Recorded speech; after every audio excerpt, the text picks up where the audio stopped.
Live from downtown Detroit, Local 4 News at 11 starts now. A deadly dispute. Two men shot and killed with the same gun as they struggled on one of Detroit's busiest roads. One of those men, a 65-year-old double amputee who routinely panhandles that intersection. The other, a far younger man in a Dodge Charger. Thanks for joining us. I'm Kimberly Gill. I'm Devin Skillian. Tonight we're hearing from the first person who ran to help and actually called police, and that happened to be a tourist from the UK. Shooting happened this afternoon on 8 Mile Road near the Southfield Freeway. Mara McDonald live tonight. That witness from the UK is a physician, Mara, who pulled over to see if he could help. Devin, he is, and he says when he got out here that the man who was in that wheelchair was on the ground, already dead. He said the man that was sitting in that Charger was taking his last breath. There was just no hope for either. The man who sat in this wheelchair was a fixture here, a double amputee. Many people, like Ortegas Jackson L., would stop to offer him what he could. This is my way home every day. And to see him laying there, man, to see that wheelchair and him not in it, it got my heart just racing. Like, where is he at? Clayton Willis was his name. He survived being shot in the head last year. I didn't get a chance to see the man because he had a mask on his face. Whatever went down on this corner today, he could not. Neither could the other man behind the wheel of this black Dodge Charger, easily half of Willis's age. Police don't know what caused the fight. They were tipped off by a tourist from the United Kingdom who was driving by. We heard about 3 or 4 gunshots and saw in the corner of my eye the guy with no legs kind of like fall to the ground. And I literally pulled up about 5 foot and thought, well, what's happened? And when I had a look, the guy was already on the ground with no legs, obviously deceased. And then the passenger in the car was very close to death. Stevens is a physician. He says there was no hope for either, and he called the police. What DPD is confirming is these two got in a fight about something and managed to shoot and kill each other, struggling over the same gun. Back here live, DPD telling us that they have been going along 8 Mile to the businesses, seeing if there is any sort of video that would give them an idea of what caused all this. And the big question is, did these two somehow know each other? We're live on Detroit's West Side. I'm Mara McDonald, Local 4. Unreal. All right, Mara. New tonight at 11, a stretch of I-75 in Oakland County is closed after a crash involving a Michigan State trooper. Happened about 6 o'clock tonight in the northbound lanes at Sashabaw. Investigators said the trooper had just arrested a driver for apparently impaired driving. Both were inside the patrol car when they were hit by a 16-year-old driving a Dodge Durango. Both suffered cuts to the faces. The trooper possibly has a broken arm. We await word still on when the freeway will reopen as the investigation goes on. Detroit police teaming up with community leaders looking for clues in the deadly shooting of an 11-year-old. Chief James White and others were out walking the neighborhoods and knocking on doors on the city's east side. The shooting happened on Sunday about 7:30 p.m. at a home on Beaconsfield near Corville. Police say someone driving by opened fire, striking Latrell Mines as he was walking down the street. He was rushed to the hospital, but he later died. Chief White explains the kind of help they need. And really what we're looking for is anything unusual, anything around that time of 7 p.m. Sunday night that may have been different, anything that someone may have captured on a video system that we can use to bring some justice to Latrell's family.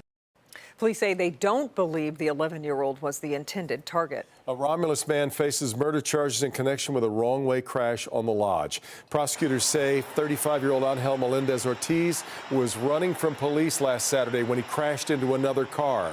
Well, Jen and Ryan Ambrosio died from their injuries.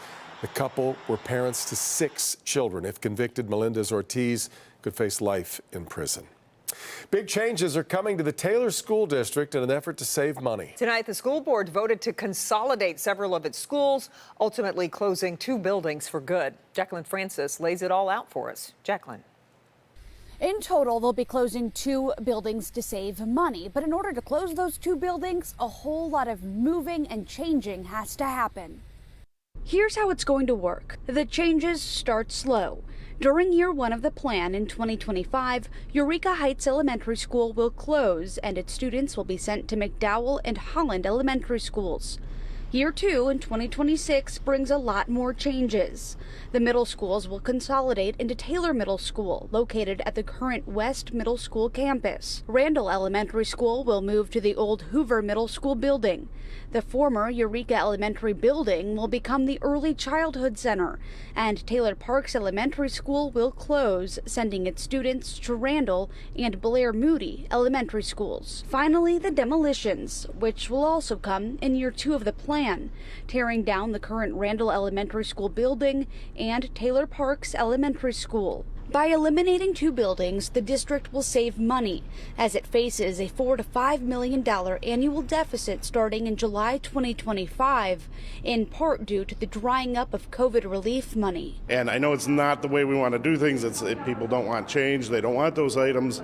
But it's also our duty to make sure we are providing what's best for students and that we're making sure the school district is stable going forward. Parents at the meeting were understanding of the decision and appreciate the district listening to public input. We feel heard, and they're trying. It feels like they're trying to do the right thing for the kids. Closing those two buildings is just one way to make up the deficit. The other will be eliminating jobs. The district at this time says they have no plans for any layoffs. The superintendent telling me instead, when people retire, they will not be filling those openings. Reporting in Taylor, Jacqueline Francis, Local 4.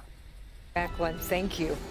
In the middle of a key election year in the U.S., a couple of international dilemmas are boiling on the front burners. And as we continue with the results of our new Local 4 Detroit News poll, we turn from questions about races and candidates to how Michiganders feel about what's happening in Israel and Ukraine.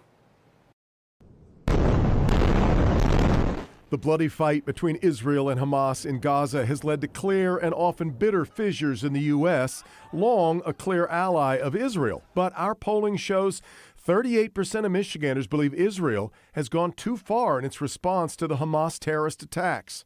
But the difference here comes by party affiliation.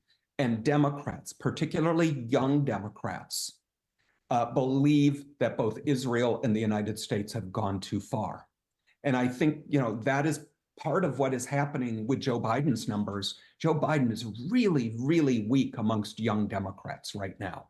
We also ask about the war between Ukraine and Russia. While lawmakers in Washington debate funding for Ukraine, 52% of those polled believe we should be providing additional assistance to the Ukrainian cause. But there's a clear party divide here, too.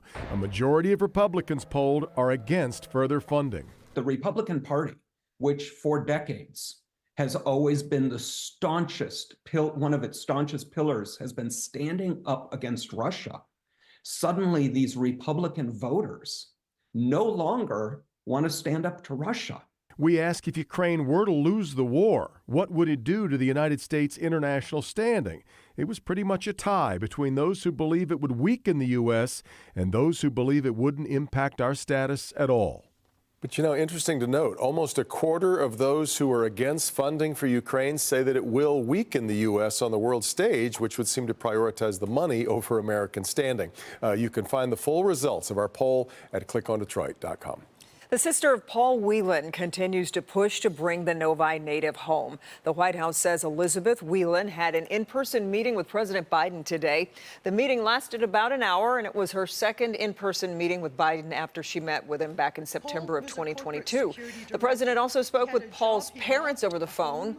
Last month marked 5 years since Whelan was taken into custody by Russian authorities. He's currently serving 16 years in prison on espionage charges.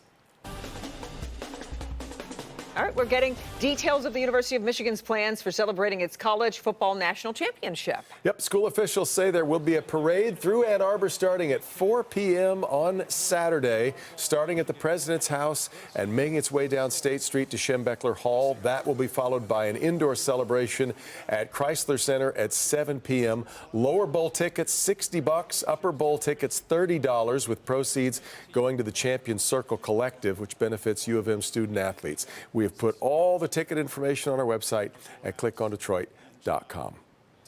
However, Weather might be interesting on Saturday as it arrives, right? Take a live look outside. It felt much colder today than the temperature really showed us. Let's see what's happening for the rest of the work week and the weekend. Hi, Kim. Hi, Kim. Well, it's going to be a party regardless. Right now, here's a live look at the Big House. Temperatures are right at freezing in Ann Arbor, 32 degrees, 33 in Detroit, 33 in Lapeer, and also in Monroe. Let's start with tomorrow morning for your morning commute. Right now it's dry here in Metro Detroit, but see the showers, snow showers back out to our west in parts of northern Illinois, southern Wisconsin. Those are headed here to Metro Detroit. They're tied to a clipper system, which does just that. It just clips us in the morning hours. It just happens to come right during that morning commute. So we expect widespread light to moderate snow showers tomorrow morning from about 5 a.m. up until 11 a.m. And then those will move out and it will be dry by your evening commute. As far as snow totals, typical clipper totals with about an inch to an inch and a half. The inch and a half would be to the northwest. You get to Macomb County and only about a half an inch. But again, it's the timing of it coming during that morning rush. So there could be a few slippery roadways tomorrow morning, drying out in the afternoon with a high of 37.